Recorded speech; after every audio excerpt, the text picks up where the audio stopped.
بنو قریظہ کے واقعے کی تفصیل بتا دیں جس میں یہودیوں کا قتل عام کیا گیا نبی علیہ الصلوۃ والسلام کے حکم پر۔ دیکھیں یہ بڑا کنٹروورشل ایشو ہے، کافروں کی طرف سے بھی اٹھایا گیا، خصوصاً جب وہ اے پی ایس کے اوپر حملہ ہوا تھا پشاور میں، اس وقت بھی یہ ایشو اٹھایا گیا تھا، اور جن لوگوں نے یہ کیا انہوں نے پلی لی تھی وہ بنو قریظہ والے واقعے سے، حالانکہ وہ تو کافروں کے ساتھ تھا اور وہ معاملہ بھی بالکل ڈیفرنٹ تھا۔ میرا یوٹیوب کے اوپر ایک کلپ ہے غزوہ خندق سے ریلیٹڈ، آپ لکھیں غزوہ خندق انجینئر محمد علی مرزا، اس میں نے ڈیٹیل سے بتایا تھا، یہ واقعہ بخاری مسلم دونوں میں آتا ہے، سورۃ الاحزاب کے اندر بھی اس کا ذکر اشارتاً موجود ہے کہ وہ جو تم قتل کرتے تھے وہ اللہ تعالیٰ کی اجازت سے تھا۔ بیسیکلی ایک ٹریٹی تھی میثاق مدینہ، آپ کو پتہ ہے نا، مشہور، کہ اگر مدینہ کے اوپر حملہ ہوگا تو جوائنٹ ڈیفنس آف مدینہ کیا جائے گا، جتنے بھی لوگ وہاں پہ آباد ہیں، پھر یہ نہیں دیکھا جائے گا کہ یہ مسلمانوں پہ حملہ ہے یا یہودیوں پہ حملہ ہے، اتفاق کے ساتھ ڈیفنس کریں گے مدینہ شریف کا۔ اب جب عبداللہ ابن ابی کے اکسانے کے اوپر عرب کے سارے قبائل مل کے غزوہ خندق، اسے غزوہ احزاب بھی کہا جاتا ہے، حزب کہتے ہیں گروہ کو، کئی گروہ جو ہیں، یہ آخری ان کی کوشش تھی مسلمانوں کو ختم کرنے کی 5 ہجری کے اندر، یہ چڑھ دوڑے مسلمانوں کے اوپر۔ اب مسلمانوں کے پاس ڈیفنس کے لیے تھا کہ مسلمانوں کی بیک سائڈ کے اوپر تو پتھریلے پہاڑ تھے، وہاں سے تو حملہ ہو ہی نہیں سکتا تھا کیونکہ کوئی ایئر اٹیک تو ہو نہیں سکتا تھا، اور ان پہاڑوں کے اوپر، وہ چٹیل پہاڑوں کے اوپر گھوڑے تو چڑھ نہیں سکتے، ٹھیک ہو گیا۔ ایک طرف جو ہے وہ گھنے جنگلات سے، ان سے بھی حملہ نہیں ہو سکتا تھا،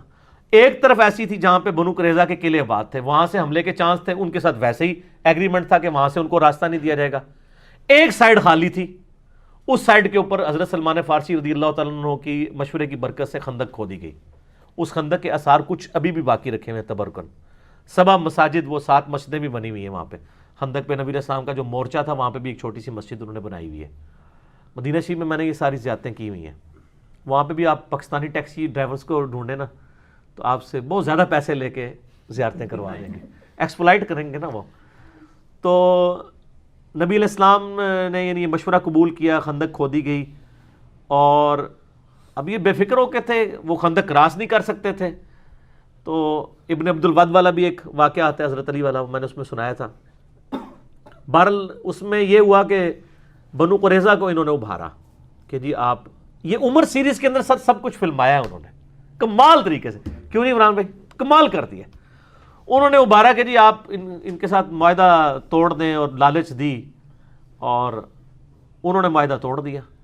اب پیس ٹریٹی تھا، ڈیفنس آف مدینہ تھا، توڑا تو اس قسم انہوں نے تو مسلمانوں کے قتل کا فتویٰ جاری کر دیا نا ایک قسم کا، کہ اگر مسلمان بے فکر ہو کے بیٹھے ہوئے ہیں، وہیں سے حملہ ہوتا ہے تو مسلمان جو مارے جاتے ہیں وہ خون کس کے سر کے اوپر ہوتا۔ تو یہ بالکل جو عہد توڑنے، اور اس طرح کے عہد توڑنے کی سزا، یہ تو یہودیوں کے یہاں بھی اسٹیبلش تھی کہ قتل کیا جائے گا، کیونکہ دوسری طرف بھی تو انہوں نے قتل کا فتویٰ جاری کیا تھا نا مسلمانوں کا، اگر حملہ ہو جاتا وہاں سے، وہ تو اللہ تعالیٰ نے وحی کے ذریعے بتا دیا۔ پھر نعیم ابن مسعود جو صحابی تھے، ٹھیک ہے، وہ بڑا زبردست انہوں نے فلمایا ہے، ٹھیک ہے، جو ان کو استعمال کر کے جس طریقے سے بھی وہ معاملہ ہوا، الٹیمیٹلی وہ فتنہ ٹل گیا۔ تو پھر نبی علیہ السلام کی تو ذرا عادت تھی درگزر کرنے والی، تو حضرت جبرائیل علیہ السلام آ گئے، انہوں نے کہا نا یا رسول اللہ، بنو قریظہ سے بدعہدی کی سزا بدلہ لینا ہوگا، ہم نے نہیں اپنی زیرہ اتاری، آپ نے کیوں اتار دی ہے؟ پھر آپ نے حکم فرمایا، بخاری مسلم دونوں میں الفاظ میں،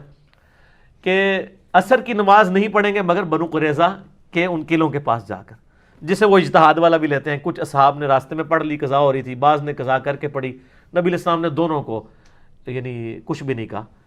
حالانکہ فہم پہ انہوں نے عمل کیا جنہوں نے قضا ہونے سے بچایا، لیکن ظاہری الفاظ پہ بھی جنہوں نے عمل کیا ان کو بھی آپ علیہ السلام نے انڈورس کر دیا۔ یہ اجتہاد کی خوبصورتی ہے۔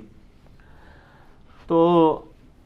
وہ پھر اس کے مقابلے پر ان کو پھر قتل کیا گیا تھا، اس میں یعنی جن بچوں کے زیر ناف بال اگے ہوئے تھے ان کو قتل کیا گیا تھا، عورتوں کو قیدی بنایا گیا تھا، جن کے نہیں اگے ہوئے تھے ان کو یعنی بچے تھے چھوڑ دیا گیا، یعنی وہ ینگ شمار کیے جاتے تھے نا، بالغ لوگ قتل کیے گئے تھے،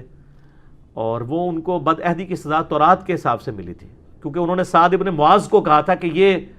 فیصلہ کریں گے، تو سعد ابن معاذ نے جو فیصلہ کیا، بخاری مسلم الفاظ ہیں، اللہ نے عرش کے اوپر کیا، اگر نبی علیہ السلام سے فیصلہ کرواتے ہیں نا تو غزوہ بدر کی قیدیوں کی طرح یہ بھی چھوڑ دیے جاتے، تو انہوں نے خود ہی فیصلہ مانا، تو سعد ابن معاذ نے کہا ہم وہی فیصلہ کریں گے جو تورات کے اندر موجود ہے بدعہدی کی سزا کا۔ خود یہودیوں کے ساتھ نہیں ہوا کہ جب انہوں نے اللہ کے ساتھ بدعہدی کی تھی، کہ جب قرآن پاک میں آتا ہے، اور ان کی بھی اپنی وہ پوری